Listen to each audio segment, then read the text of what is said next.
এ বন্ধু কই যা? দোকানে যাইতেছি ওষুধ নেওয়ার জন্য।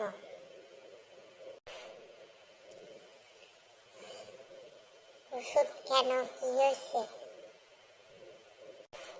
আমার পাতলা পায়খানা হয়েছে তাই। তাহলে এক কাজ করি, আমিও তোমার সাথে যাই। তোমাকে ডাক্তার দেখাইতে।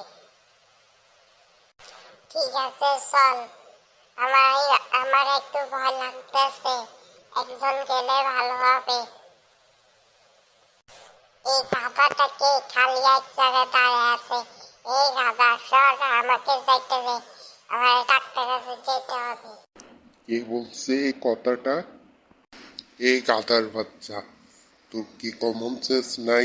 বড়দের সাথে কিভাবে বলতে হয় মা বাপের শিখায় নাই তোকে?